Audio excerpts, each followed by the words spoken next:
Hello दोस्तों, मैं विवेक कुमार आप सभी का स्वागत करता हूं आपके अपने हाउ टू लर्न चैनल पर। यहाँ पर देखिए मैं लेकर के आया हूं कि यूपी पुलिस में जो हम स्ट्रेटजी एक बनाएंगे जिसके तहत मुझे सिलेक्शन लेना है। आप सभी को पता है कि टोटल वैकेंसी 60,244 है। ठीक है, तो 60,244 वैकेंसी में से आप कहाँ पर अपने आप को पाते हो, आप कितना अपने आप को देखो। यहाँ पर मैं डिटेल्ड में आज बात करूंगा, मैं सिलेबस की बात करूंगा, मैं कट ऑफ की बात करूंगा, मैं ये भी बात करूंगा कि जो इस बार फॉर्म सबमिट हुए हैं उनमें से कितने लोग हैं जो कि आपको वहां पर कट ऑफ में आते नजर आएंगे। तो ये पूरी स्ट्रेटजी के बारे में हम आपसे यहाँ पर चर्चा करेंगे कि आपका यहाँ पर गोल आपने क्या सेट किया हुआ है, क्या आपका टारगेट है, आप उसको अचीव कर पाओगे कि नहीं कर पाओगे, कितनी आपने मेहनत करी, क्योंकि बहुत ही कम समय था आपके पास तैयारी करने के लिए। और यहाँ पर एक चीज जान लीजिए, अब तक के जितने भी वैकेंसी आती थी वो 18 से 22 साल या फिर 23 साल, इतनी आपकी मैक्स टू मैक्स एज होती थी। तो इस बार इन्होंने क्या किया, 2 से 3 साल एज बढ़ा दी, जिससे कैंडिडेट ज्यादा अप्लाई कर सकते हैं, मतलब बहुत ज्यादा अप्लाई हुए हैं। तो सारा डेटा मैं आपके सामने लेकर के आया हूँ, एक एक करके आपसे चीजें डिस्कस करूंगा। आप उसमें अपने आप को देखिएगा कि आप अपने आप को कहाँ पर रख पाते हो, आपने कहाँ पर कितना चीजें करी हैं अपने साथ। सबसे पहले मैं यहाँ पर बात करूंगा कट ऑफ की। तो कट ऑफ की अगर हम यहाँ पर बात करें, तो अगर कट ऑफ को हम यहाँ पर देखते हैं, तो आप लोगों ने भी यहाँ पर अच्छे से समझा होगा।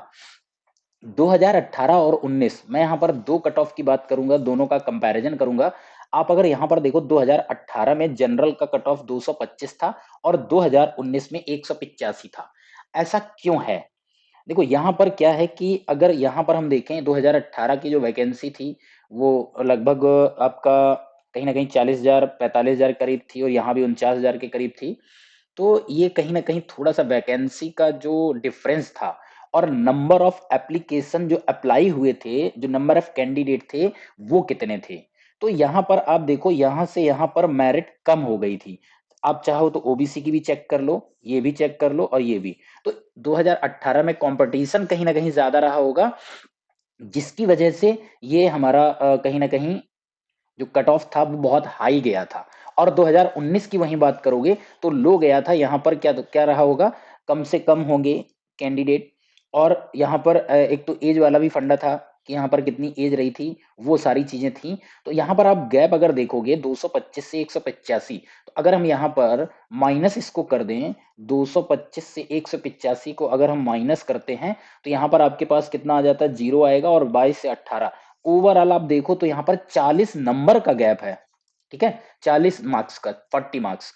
एज इट इज यहाँ पर 16 और 72 देखो तो 28 और 16 लगभग यहाँ पर 44 नंबर का डिफरेंस है। ठीक है, तो ये डिफरेंस था 2018-19। तो अब हम यहाँ पर ये भी चर्चा करेंगे कि 19 से 20 में जो 24 वाला जो एग्जाम होगा, इसमें कितना डिफरेंस आने वाला है, ये प्लस होगा या माइनस होगा। ये सारी की सारी चीजें हम बात करेंगे, लेकिन ये सारी की सारी आपकी एक तरीके से ये पूर्व धारणा होगी, एक अजम्पशन हम लगा रहे होंगे कि इतना जा सकता है। फैक्ट किसी को कुछ पता नहीं है, पेपर के बारे में किसी को कोई पता नहीं होता है, डिपार्टमेंट किस तरीके का पेपर सेट करता है। तो 2018 में कहीं ना कहीं पेपर का लेवल भी थोड़ा कम रहा, तो इतना गया। और 2019 में लेवल जब इन्होंने बढ़ा दिया तो यहाँ पर ये कट ऑफ रह गया। ठीक है, अब यहाँ पे इस बार की भी बात करते हैं। इस बार में यहाँ पर क्या है कि इन्होंने टाइम बहुत कम दिया प्रिपरेशन के लिए। तो प्रिपरेशन अगर बहुत पहले से लोग करे होंगे तब तो उनको वहां पर मिल जाएगा, अदरवाइज ये चीज वहां पर नहीं हो पाएगी। तो ये डिपेंड करता है कि पेपर का लेवल क्या है, डिफिकल्टी लेवल पेपर का क्या है। उस वो भी कहीं ना कहीं बहुत कुछ डिसाइड करेगा आपके कट ऑफ में आने का। अगर डिफिकल्टी लेवल अच्छा रहा तो आपका कट ऑफ कम जाएगा, और डिफिकल्टी लेवल आपका अगर मान लो इजी रहा, तो यही कट ऑफ आपका क्या हो जाएगा, यही कट ऑफ आपका बढ़ के चला जाएगा। तो आई होप ये बात तो सभी लोग जानते ही होंगे कि पेपर कहीं ना कहीं डिसाइड करेगा कि कट ऑफ कहाँ पर जाने वाला होगा। ठीक है, अब देखो यहाँ पे अगर हम बात करें 2018 और 2019 2023 टोटल वैकेंसी और कैंडिडेट का, हम यहाँ पर डेटा लेकर के आए हैं। अगर यहाँ पे देखें, 2018 में वैकेंसी थी 41,520, टोटल 22,76,000 के करीब कैंडिडेट ने अप्लाई किया था। अब देखो, जो 22,76,000 होते हैं, जितने भी कैंडिडेट अप्लाई करते हैं, इसमें आप लोग भी जानते होंगे कहीं ना कहीं लगभग 1-2% कैंडिडेट जो होते हैं ना, 1-2% जो कैंडिडेट होते हैं वो कहीं न कहीं पेपर देने ही नहीं जा पाते हैं। उनके साथ या तो वो बीमार पड़ जाते हैं या पहुँच नहीं पाते हैं या लेट पहुँच पाते हैं, तो कई सारी ऐसी सिचुएशंस हो जाती हैं और ये हर बार होता ही होता है। तो 1-2% तो ऐसे होते हैं कि यहाँ पर आएँगे ही नहीं। पेपर ही नहीं देंगे, ठीक है? कुछ का सिलेक्शन कहीं और हो जाता है तो वो नहीं आते हैं क्योंकि फॉर्म फिल कर देते हैं लेकिन उनका कोई और पहले का एग्ज़ाम लगा होता है, तो कई सारी सिचुएशन यहाँ बनती हैं। लेकिन अगर आपने सिर्फ़ और सिर्फ़ इसी के लिए पेपर डाला तो इसमें ध्यान से देखिएगा कि यही आपका टारगेट है, इसी को आपको अचीव करना और इसी में आपको यहाँ पर सिलेक्शन लेना है। तो अगर हम बात करें ध्यान से समझना, यहाँ पर एक चीज़ देखो, एक चीज़ और आपको बता दें, जो वैकेंसी होती है उसका अगर हम यहाँ पे देखें वैकेंसी का कितना 2.5 टाइम्स जो कैंडिडेट होते हैं, ढाई गुना जो लोग होते हैं, वो कट ऑफ में लिए जाते हैं। जैसे मान लो यहाँ पर 41,500 है, 41,500 को हम मोटा-मोटा ये समझें कि ये 40,000 वैकेंसी है। तो देखो 40,000 वैकेंसी है, तो 40,000 का ढाई गुना कितना होगा? ढाई गुना होगा कितना? 1 लाख। यानी 1 लाख के करीब यहाँ पर आपको कैंडिडेट कट ऑफ में आते नज़र आएँगे। कट ऑफ अब ये भी डिसाइड करता है कि जैसे अगर हम बात करें 60,244 है, तो 60,244 इस बार की जो वैकेंसी है तो 60,244 का अगर हम ढाई गुना करते हैं तो ये पहुंचता है 1.5 लाख के करीब यानी 1,50,000 के करीब। तो ये जो आपकी कट ऑफ जाएगी वो ये देखी जाएगी जो 50 लाख कैंडिडेट हैं उन 50 लाख में आपके टॉप 1.5 लाख कैंडिडेट कौन आ रहे हैं कितने पे आ रहे हैं यानी जो लास्ट वाला कैंडिडेट आ रहा है वो कितने पे आ रहा है वहां से आपकी ये डिसाइड होगी कि कट ऑफ क्या जाएगी। तो यहाँ पे यही चीज होगी कि जनरल का इन्होंने मान लो यहाँ पर सबका अलग अलग जाएगा तो जनरल के मान लो कैंडिडेट 1.5 लाख हैं और वो 1.5 लाख कैंडिडेट में जनरल सपोज मान लो 1 लाख जनरल यहाँ से उठाए जाएंगे। ठीक है, अब 1 लाख जनरल है तो जो सबसे 1 लाख में जो सबसे नीचे वाला होगा जो 1 लाखवीं रैंक पे होगा और उसका मार्क्स मान लीजिए यहाँ पर 210 आया दैट मीन्स आपकी मेरिट फिर 210 जाने वाली होगी। जो ऊपर गए वो तो ऊपर गए ही हैं, तो जो मेरिट होगी वो एकदम लो लेवल से यहाँ से उठाई जाती है, बिल्कुल नीचे से करी जाती है और उस वहां से लेकर के ये सारे कैंडिडेट आपके उसमें आ जाते हैं जितने उनको लेने होते हैं। आई होप ये बात आपको समझ आई होगी। तो आप यहाँ पर एक चीज गौर कीजिएगा, जो आपकी वैकेंसी होती है उसके ढाई गुने में आपको आना ही आना है। यानी आपको क्या करना 1,50,000 लोग यहाँ पर लिए जाएंगे जब पेपर हो जाएगा उसमें से। वैकेंसी इतनी है कितनी 60,000, इसमें से कुछ रन में निकाले जाएंगे, कुछ के पेपर नहीं पूरे होंगे, कुछ के और होंगे, तो फिर एक बार फाइनल मेरिट बनती है। उस मेरिट में इसमें जो भी लाई करेगा जो भी आएगा उनका सिलेक्शन होगा। तो मेरिट में भी कई लोग निकलेंगे, हो सकता है कि ये 1.5 लाख में से हो सकता है ये 80,000 लोगों को फिट करें और इनके सबके कागज और वो सबमिट करवाएं। अब इन 80,000 में से भी इनको 60,000 लेने होंगे, तब ये एक मेरिट जारी करते हैं। उस मेरिट में यहाँ पर 20,000 कैंडिडेट हैं वो बाहर हो जाएंगे, तो वहां पर क्या दिखाया जाएगा आप मेरिट में नहीं आ पाए। आई होप ये बात क्लियर है। तो आपको यहाँ पर बहुत अच्छे से समझना है कि जो कट ऑफ जाता है, सपोज मान लीजिए 300 में से कट ऑफ अगर 200 जाती है तो आप ये मान के चलो 200 आपका कट ऑफ गया है, तो ये सिक्योर नहीं करता है 200 कि आपको सिलेक्शन मिल ही जाएगा। क्योंकि मैंने बोला ना जो कट ऑफ जाती है वो जाती है इतनों पे, ठीक है, और जो सिलेक्शन होता है वो आपका यहाँ पे होता है। ठीक है, तो अगर 200 है तो यहां पर आपके मार्क्स हम मिनिमम की मिनिमम बात करें कम से कम 210 से 215 होने चाहिए, तब आप अपने आप जब कट ऑफ 200 जाए तब आप अपने आप को मानो कि मेरा सिलेक्शन हो सकता है। कट ऑफ में तो कई आ जाते हैं उनकी रनिंग होती है सब कुछ होता है लेकिन फाइनल मेरिट में नहीं आ पाते हैं, तो आपका टारगेट कट ऑफ से भी ऊपर जाना चाहिए। ठीक है, अब यहाँ पे बात यह एक चीज और यहाँ पे ये कर लेते हैं कि यहाँ पे अगर देखा जाए यहाँ पे कैंडिडेट कितने थे, अगर हम देखें तो ये थे 22,76,000। ठीक है, 22,76,000 का देखें यहाँ पर लगभग 1 लाख हैं और मैं 2.5% की बात करता हूं तो यहाँ पर इतने कैंडिडेट लिए गए होंगे। ठीक है, तो 1,03,000 लिए गए कितने 22 लाख पे। तो सोच रहे हो कितना बड़ा यहाँ पे गैप है। लगभग यहाँ से देखो जो यहाँ कट ऑफ में जो आते हैं उससे 22 गुना लोग, 1 लाख और 22 लाख यानी 22 गुना लोगों ने फॉर्म डाला है, तो जाके आपको 1 लाख में आना यानी 1/22 पार्ट, यानी 22 लाख में से आप एक होंगे जो यानी 22 बच्चों में से एक होंगे जो कट ऑफ में आएंगे और उसमें से भी आप फिर एक होंगे जब आप सिलेक्शन पा रहे होंगे। तो आप देख रहे हो यहां पे आपको क्या लगा, यहां पे आपको क्या समझ आया, ध्यान से समझिएगा कि यहाँ पे अगर हम देखें तो ये वाली इसकी वैल्यू लगभग 4.5% है। मतलब जितने लोगों ने फॉर्म फिल किया उसके 4.5% लोग ही कट ऑफ में लिए गए थे। फिर हम यहाँ पे बात करें, यहाँ पे एक्चुअली वैकेंसी ज़्यादा थी तो यहाँ पर लोगों को ज़्यादा लिया गया था, लेकिन फॉर्म अगर देखा जाए तो फॉर्म यहाँ पर सिर्फ 24,61,000 ही पड़े थे। तो यहाँ पे अगर हम मोटा मोटा देखेंगे तो ये लगभग 5% के बराबर आता है, क्योंकि 24 है और यहाँ पर 123, मतलब 24 पंचे 120। तो 2019 में 5% जो मतलब फॉर्म फिल हुआ था उसका 5% बच्चा कट ऑफ में लिया गया था। तो देखो 4.5 था, फिर 5 था। अब हम अभी की सिचुएशन देखते हैं कि मेरे पास 50 लाख हैं और यहां पर हमको क्या चाहिए, 1.5 लाख चाहिए। तो अगर हम 50 लाख देखें, ध्यान से समझना, 50 लाख है, 50 लाख का 1% कितना होता है? 50 लाख का अगर हम 1% की बात करें तो ये 50,000 होता है। ठीक है, 50,000 होता है। तो यहाँ पर 1.5 लाख इनको चाहिए, तो यहाँ पे जो चाहिए होगा, जितने एप्लीकेंट हैं यहाँ पे, ओनली 3%, 3% लोगों को ही यहाँ पर कट ऑफ में लिया जाएगा। ये बात आई होप सबको क्लियर हो रही होगी कि इस बार आप देख सकते हो कि आपका कंपटीशन कितना बढ़ा हुआ है। जितने लोगों ने फॉर्म फिल किया है उसमें से सिर्फ 3% लोग ही कट ऑफ में आएंगे। इसके पहले 5% थे, इसके पहले 4.5 थे। तो एक 1% की वैल्यू यहां पर बहुत है। 1% का मतलब 50,000 है। 5 लाख में, 50 लाख में 1% की वैल्यू 50,000 आ रही है। तो आई होप ये बात समझ आई होगी। तो सिर्फ 3%, तो इस 3% में पहले आना है और उसके बाद उसका जो यहां पर 1/2.5 किया जाएगा, क्योंकि 2.5 गुना ले रहे हैं, उस 2.5 में से भी एक बच्चा लिया जाएगा।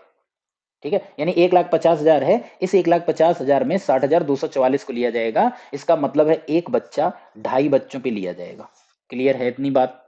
आई होप ये फंडा आपको समझ आ रहा होगा। तो आप यहाँ पर देख रहे होंगे कि कितना ज्यादा आपको यहाँ पर मेहनत करने की जरूरत है। अगर आप मेहनत नहीं किए हैं, अच्छे से पढ़ाई नहीं करी है, तो ये भी आसान नहीं है। मैं आपको डरा नहीं रहा हूँ, मैं यहाँ पे यही बात कर रहा हूँ कि यहाँ पर इतने परसेंट, 5% के बच्चे लिए जा रहे हैं, यहाँ पर 4.5% बच्चे लिए जा रहे हैं, यहाँ पर सिर्फ 3% बच्चा लिया जाएगा। उन 3% में आपको आना है। तो वही चीज देखो, यहाँ पर है 50 लाख अभ्यर्थियों में से करीब 15 लाख महिलाएं हैं। आवेदनों की रिकॉर्ड तोड़ संख्या से साफ है कि चयन आसान नहीं होगा। कड़ी प्रतिस्पर्धा, मतलब आपको कंपटीशन बहुत ही टफ करना पड़ेगा। और अब यहाँ पर हम देखें, एक पद के लिए अगर हम टोटल वैकेंसी पे देखें, टोटल जो जितना बच्चा अप्लाई किया है, और हम इससे अगर हम यहाँ पर डिवाइड ये करके देखते हैं, अभी हमने इससे तो किया ही नहीं, हम तो अभी यहाँ पर इससे ये करके देख रहे हैं। तो यहां पर जब इससे डिवाइड करा कि कट ऑफ में आने के लिए, तो एक पद के लिए लगभग 83 दावेदार, यानी 83 बच्चा। आपको करना क्या है, 83 बच्चों में से एक सिलेक्ट होगा, मतलब आपको 82 बच्चों को पीछे छोड़ना होगा। तो आप यहां पर देख रहे होंगे कि कितना टफ है। और आप उन 82 बच्चों में, अभी आप अपने जब चारों तरफ जितना कंपटीशन कर रहे हो, आप कहीं क्लास कोचिंग में जाते हो, तो अगर क्लास कोचिंग में मान लो आपकी कोचिंग में 200 बच्चा है, तो ये मान के चलो इस 200 में से वहां पर 2 से 3 ही बच्चा निकलने वाला होगा। और हो सकता है कुछ ऐसी कोचिंग होंगी 100 बच्चे हैं, एक भी ना निकले।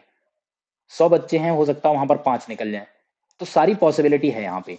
डिपेंड यही करेगा कि आपने सेल्फ स्टडी, अपने आप को कितना डिवोटेड किया है, अपने आप के साथ आपने कितनी ईमानदारी दिखाई है, आप इधर उधर दोस्तों और इनके सब में आपने ध्यान दिया या नहीं दिया, ये डिपेंड करता है। जो आपको यहाँ पर टाइम मिला था, आई थिंक आपको 30 से 40 दिन का ही लगभग टाइम मिला था।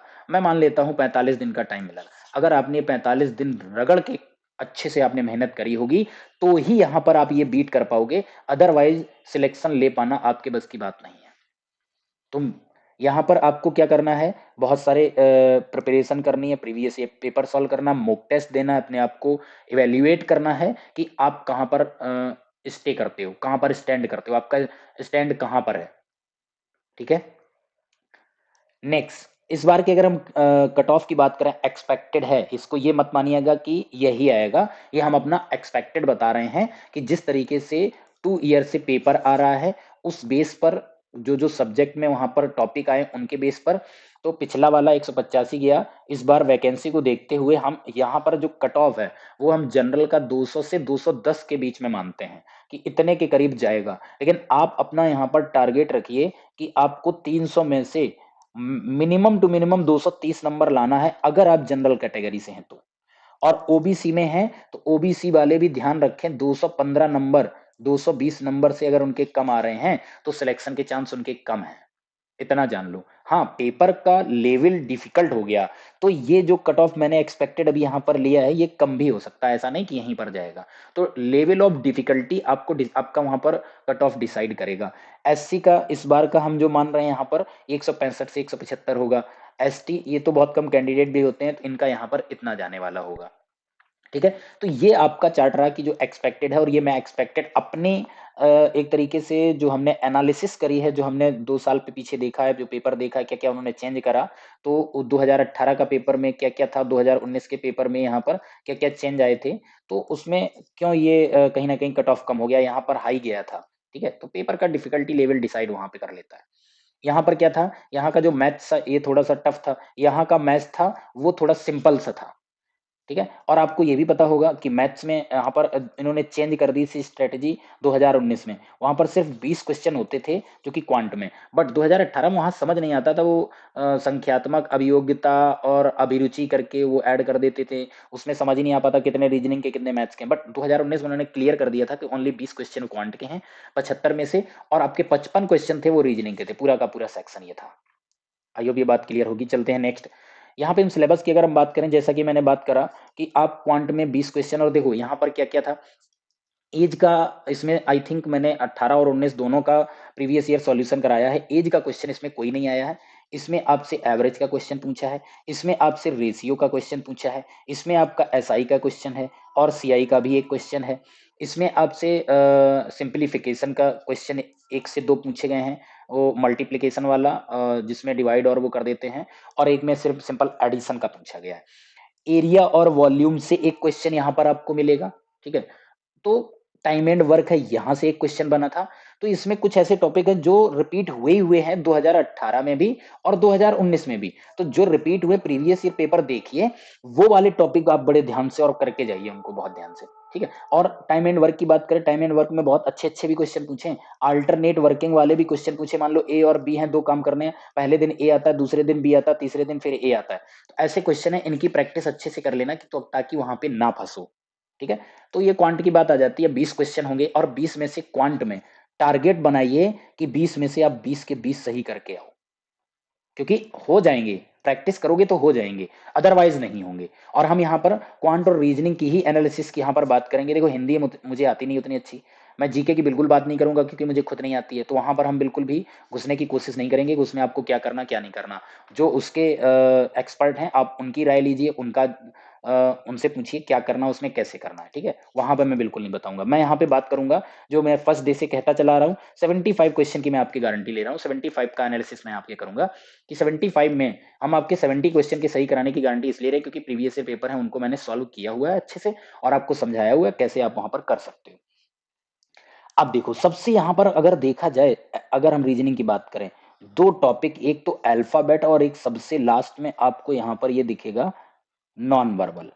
तो अल्फाबेट एक ऐसा टॉपिक है, यहाँ पर ये नहीं होना चाहिए कि आप एग्जाम में जाओ वहां पर A B C D E लिखो, फिर 1 2 3 उनके नंबर लिख रहे हो, बार बार हम क्वेश्चन देखें और यहाँ पर आ रहे हैं। आपको तो सपने में भी याद होना चाहिए कि एस की वैल्यू 19 होती है, वी की वैल्यू 22 होती है ना, एच की वैल्यू 8 होती है। तो आपसे सपने में भी कोई पूछ ले तो इनकी वैल्यू पता हो। अब ये मैं अल्फाबेट से यहाँ पर ऐसे डायरेक्ट यहाँ पर ये क्यों बोल रहा हूँ 15 क्वेश्चन, एक्चुअली आपको अल्फाबेट से ही डायरेक्ट क्वेश्चन अल्फाबेट सीरीज नहीं मिलेंगे। आपको यहाँ पर एनालॉगी भी क्वेश्चन देखेगा, कोडिंग डिकोडिंग यहाँ पर दिखेगा, यहाँ पर सीरीज के क्वेश्चन दिखेंगे। ठीक है, तो कई सारी चीजें हैं जो अल्फाबेट में हैं, जिसमें मतलब एक्चुअली मैं बात कर रहा हूँ लेटर की बात, लेटर से रिलेटेड जो क्वेश्चन हैं वो लगभग 15 के करीब पूछे जा रहे हैं। तो आप वेटेज समझ सकते हो, 15 का मतलब आपके 30 नंबर यहां से आने वाले होंगे, और जो कि बहुत आसान है। मैं बहुत आसान की भी बात नहीं करूंगा क्योंकि कभी कभी एनालॉगी में या कोडिंग डिकोडिंग में ऐसा फंस जाता है जहां पे नहीं समझ आ पाता है कि हम यहाँ पर क्या करें, लॉजिक नहीं मिलता। ठीक है, डायरेक्शन में 3 क्वेश्चन 2018 में भी थे और 2019 में भी थे, रिपीट हुआ था। तो हम ये मान के चल रहे हैं कि 2024 का पेपर होगा उसमें भी ये रिपीट करेगा। ब्लड रिलेशन के भी 3 क्वेश्चन आए हुए थे, दोनों में रिपीट हुए, यहाँ भी आया। यहाँ पे अगर हम बात करें 2018 में, पता है इन्होंने सिलॉग पूछा हुआ था, और 2000 19 में इन्होंने सिलॉग को हटा के डिसीजन मेकिंग वाले क्वेश्चन रख दिया। डिसीजन मेकिंग वाले कि जहां पर हमें कंडीशन दी जाती है, उस कंडीशन के बेस पे कभी किसी का सिलेक्शन कराना होता है, तो कभी किसी को लोन प्रोवाइड करना होता है, कभी किसी को पासपोर्ट दिलाना होता है। तो वो सारी चीज इसमें डिसीजन मेकिंग में आते हैं। और मैं अगर सिलॉक्स की बात करूं और इसकी बात करूं, हमने डिस्कशन सारे प्रीवियस पेपर के कराए हैं, तो डिस्कशन देख लो। हालांकि इंडिविजुअली अभी हमने कोई इसका वीडियो नहीं बनाया है, इंडिविजुअली आपको वहां पर नहीं मिलेगा, लेकिन आपके जो प्रीवियस ईयर पेपर है मैंने एक एक करके कायदे से इनको डिस्कस किया, अच्छे से समझाया है, तो ये चीज देख सकते हो। तो ये डिपेंड करता है कि इस बार सिलॉक पूछता है 3 क्वेश्चन या डिसीजन मेकिंग के 3 क्वेश्चन पूछता है। आपको क्या करना है, आपको तो दोनों पढ़ के जाना है, ठीक है। 3 क्वेश्चन यहाँ से आएंगे ही आएंगे। उसी तरीके से एनालॉगी और क्लासिफिकेशन है, तो यहाँ पर एनालॉगी क्लासिफिकेशन, ये मैंने एनालॉगी क्लासिफिकेशन यहाँ पर क्यों लिया, और यहाँ भी मैं बता रहा था कि एनालॉगी और क्लासिफिकेशन, यहाँ पे एनालॉगी क्लासिफिकेशन अल्फाबेट वाली पूछी गई थी, यहाँ पर एनालॉगी क्लासिफिकेशन कीवर्ड वाली पूछी जाती है। कीवर्ड वाली इन द सेंस, मान लो उसने यहाँ पर दिया महाराष्ट्र, और फिर उसने यहाँ पर दे दिया मुंबई, और यहाँ पर प्रोपोर्शनल का साइन लगा के यहाँ पर यूपी दे दिया, तो यहाँ पर फिर क्या आएगा, तो महाराष्ट्र मुंबई राजधानी है, और यहाँ पर यूपी की राजधानी आपकी हो जाएगी लखनऊ। तो कुछ इस तरीके से जो कीवर्ड्स वाले आते हैं, ठीक है। जैसे आपके वेजिटेबल के आ जाते हैं, सुख दुख का आ जाता है, बिलोम शब्द के आ जाते हैं, तो वो वाला एनालॉगी क्लासिफिकेशन के हमने यहाँ पर 5 क्वेश्चन लिए हैं, ठीक है। और लेटर वाला है वो तो हमने अलग ही लिया एनालॉगी क्लासिफिकेशन। तो एनालॉगी और क्लासिफिकेशन और सीरीज, ये 3 तरीके से क्वेश्चन है। सीरीज में आपका नंबर सीरीज भी आता है, इसलिए मैंने नंबर सीरीज को भी यहाँ पर अलग रखा हुआ है। अल्फाबेट सीरीज आता है तो वो हमने अल्फाबेट में ही वहां काउंट किया, तभी यहाँ पर ये इतना बड़ा नंबर बन रहा है 15, ठीक है। तो एनालॉगी क्लासिफिकेशन इसके लिए। अब इसमें देखो, हम अगर बात करूं तो यहाँ पर कई क्वेश्चन ऐसे आते हैं, कभी कभी मुझे आइडिया ही नहीं हो पाता है कि इंग्लिश में पूछ पूछ लिया या कुछ और कर दिया, अब हमें मीनिंग ही नहीं पता होता है इसका रिलेशन इससे क्या होगा, तो यहाँ पर हम क्या कोई भी होगा कभी कभी आंसर नहीं दे पाते हैं। तो इसमें ये मत समझना कि नहीं नहीं हम वहाँ पर ये कर नहीं पाए, तो निराश होने की भी बात नहीं है। तो वो क्वेश्चन ऐसे रखे जाते हैं, कुछ स्टफ जो छोड़ने वाले होते हैं, ज्यादा दिमाग नहीं लगाना होता, निकलना होता है। फिर हम बात करेंगे यहाँ पर नंबर सीरीज। नंबर सीरीज के भी क्वेश्चन काफी हैं। यहाँ पर नंबर सीरीज के क्वेश्चन आपको 7 नंबर दिखेंगे, 7, ठीक है। 7 क्वेश्चन आपको यहाँ पर नंबर सीरीज के दिख जाते हैं। अब इन 7 में से मैं आपको रिकमेंड करूंगा कि 5 क्वेश्चन इसमें कीजिएगा।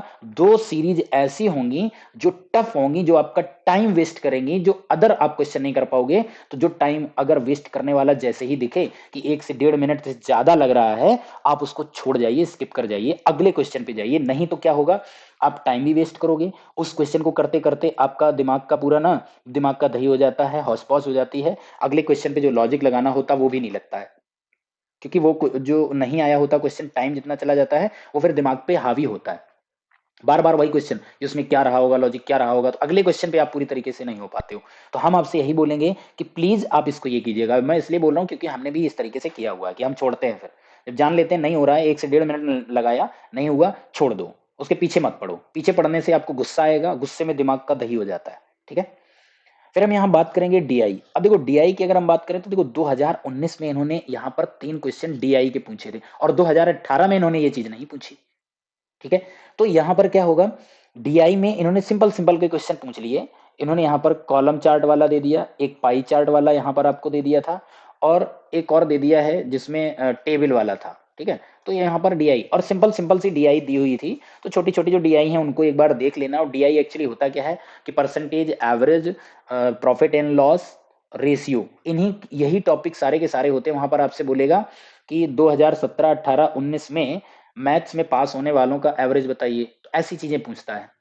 पाई चार्ट में परसेंटेज दे देगा, टोटल नंबर है 400 बच्चे, ठीक है। अब इन्होंने 4 में बांट दिया, फिर यहाँ पर इन्होंने दे दिया कि ये तो टोटल है, और एक तरफ पास वाला पाई चार्ट बना देंगे। तो यहाँ पर एक डी कॉलेज है, यहाँ पर टोटल मान लो यहाँ पर 20% बच्चे थे, तो 400 का 20% कितना हो जाएगा, 80।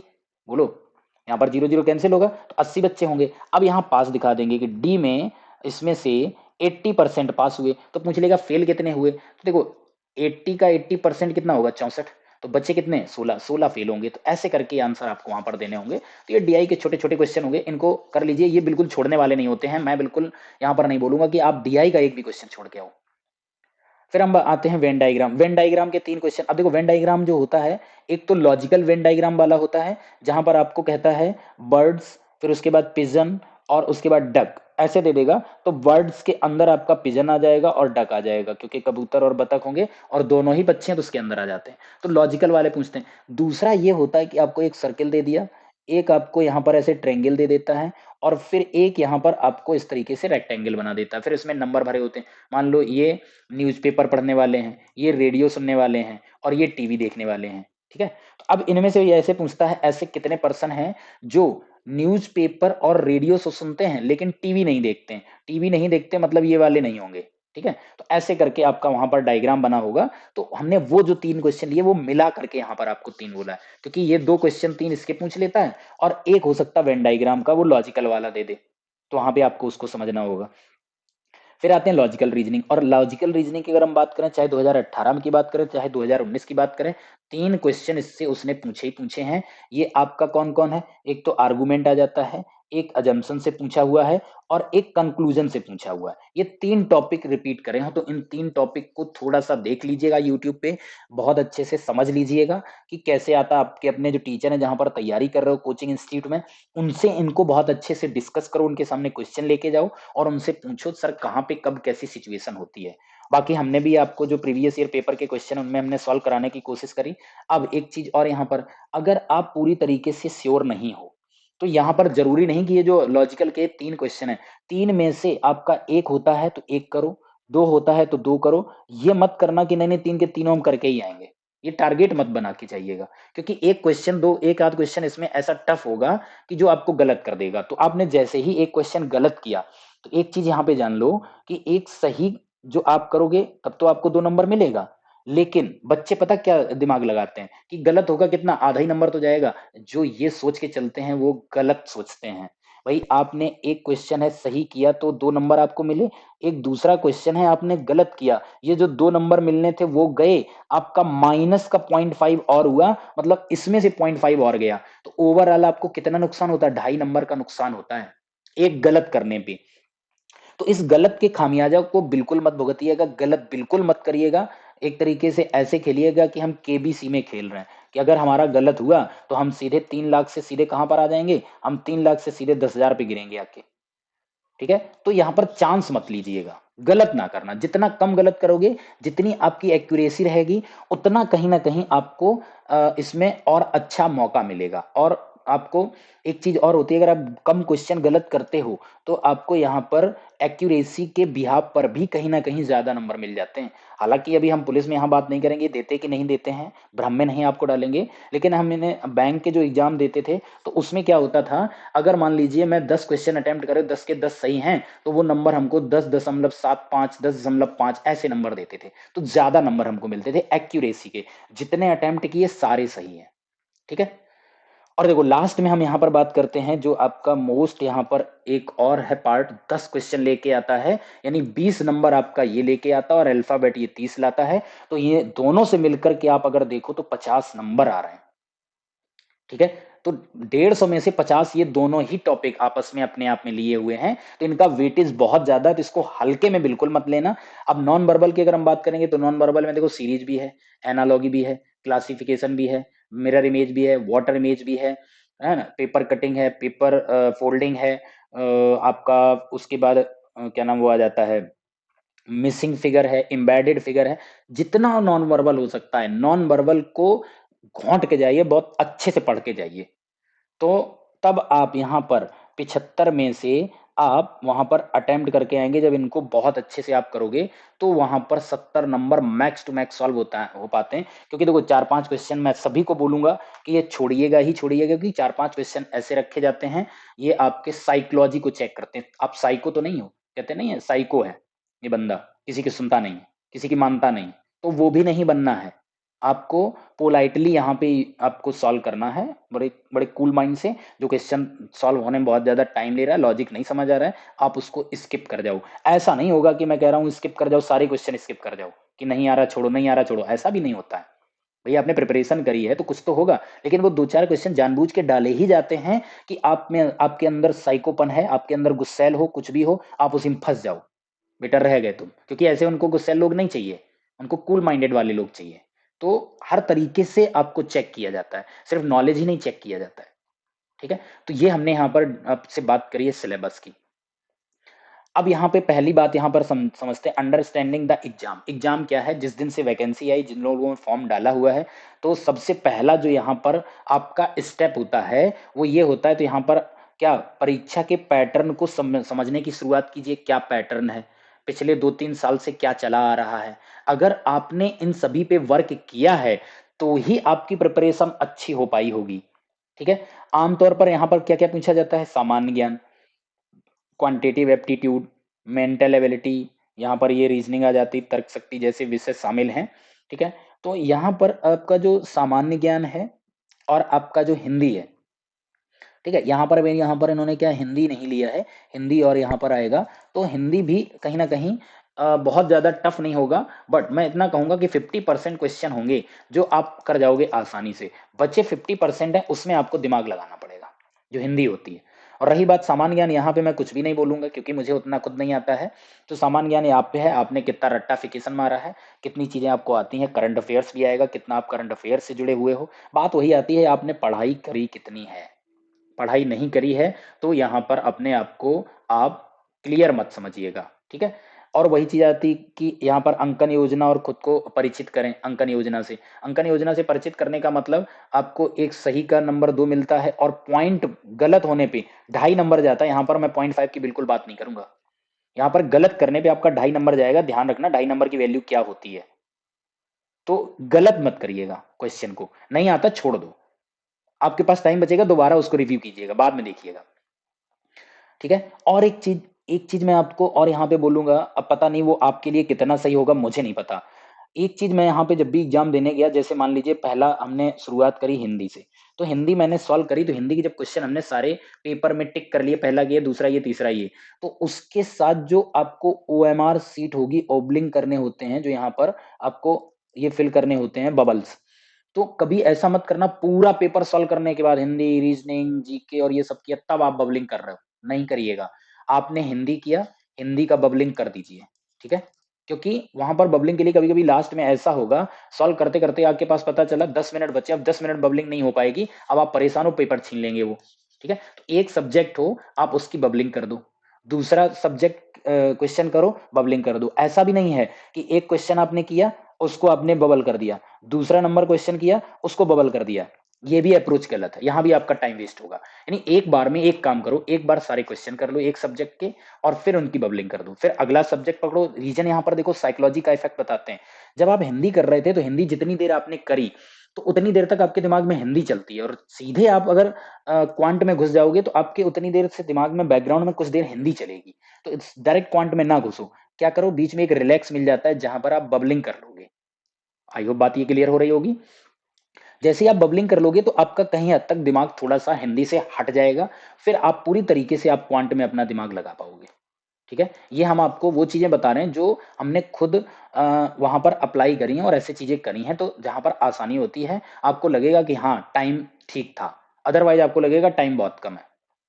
ठीक है।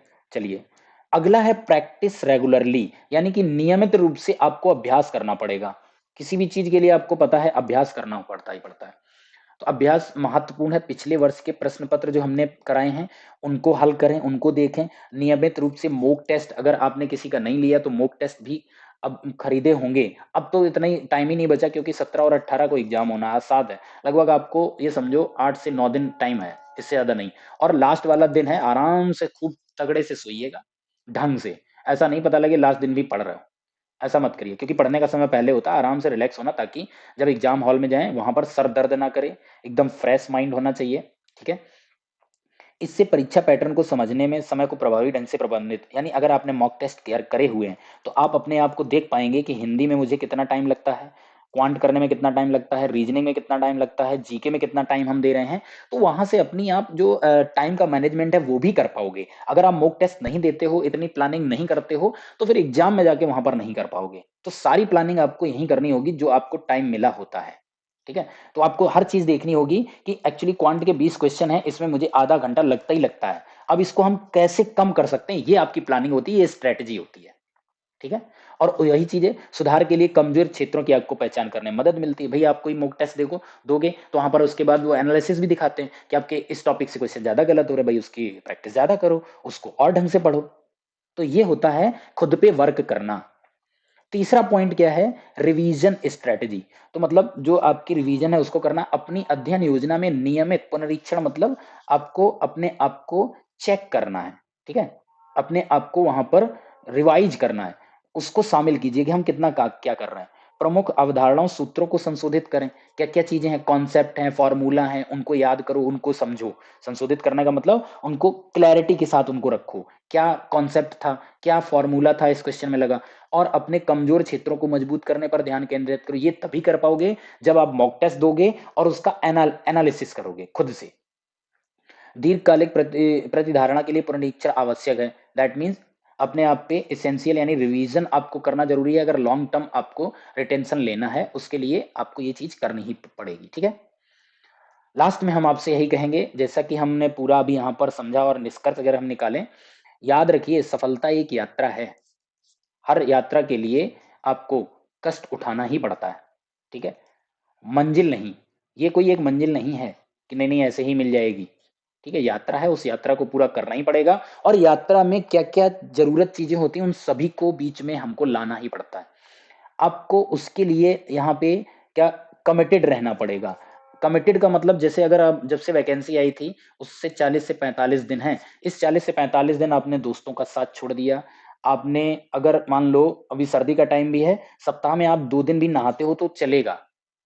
आप नहाने का भी समय बचाइए, आप यहाँ वहाँ जाने का भी समय बचाइए, हर चीज का समय बचाइए, ठीक है? आप एक टाइम खाना खा पा रहे हो, 2 टाइम खा पा रहे हो, कोई बात नहीं, नाश्ता नहीं मिला कोई बात नहीं, लगे रहो, करिएगा, तभी ये सफलता मिलती है। अपने आप को कहीं ना कहीं ऐसे करना ही पड़ता है। अपनी योजना का परिश्रम पूर्वक पालन करें, यानी आपने जो प्लान किया उस प्लान के तहत आप पूरी तरीके से परिश्रम करिए, पूरी तरीके से मेहनत कीजिएगा कि अगर हमने 45 दिन का प्लान बनाया है और इतने घंटे का प्लान बनाया है तो उतने घंटे पढ़ करके रहिए। और दिन में 2 मॉक टेस्ट लगाने हैं तो लगाने हैं। अगर 2 नहीं लगा पा रहे हो, एक का तो टारगेट होना ही चाहिए। मैं एक तब भी रिकमेंड करूंगा कि एक तो आप करो ही करो। अभी दी मैं बोल रहा हूँ 7 दिन हैं मोटे मोटे। अगर आप 7 दिन में 7 मॉक टेस्ट भी आपने लगा लिए और मॉक टेस्ट का एनालिसिस कर लिया, तो भी आप अगर आज यहाँ पे हो तो यही 7 दिन में आप यहाँ पर आ जाओगे। मतलब जहां पे आपके 200 नंबर आ रहे होंगे, यहीं पे नंबर आप 220 पे पहुंच जाओगे, ठीक है? तो अब लास्ट में यही बोलेंगे कि आपकी जो अपनी कैपेसिटी क्षमता है उस पर विश्वास करो। विश्वास जब तक खुद पर नहीं करोगे तब तक आप पर कोई नहीं करेगा, ध्यान रखना। आपको पहले खुद पर विश्वास करना पड़ेगा तभी आप पर कोई विश्वास करता है। तो आपके पास यूपी पुलिस अधिकारी बनने के लिए आवश्यक जो चीजें हैं वो सभी हैं आजकल। यूट्यूब है, यहाँ है, वहां है, इतनी सारी चीजें भरमार है। बट आप कहाँ से कितना क्या करते हो ये आपके लिए है। तो आई होप आपको ये चीजें समझ आई होंगी। तो मेरा आपसे बस यही है, बेस्ट ऑफ लक बोलूंगा कि आप सभी का सिलेक्शन हो, आपकी मेहनत का आपको फल मिले।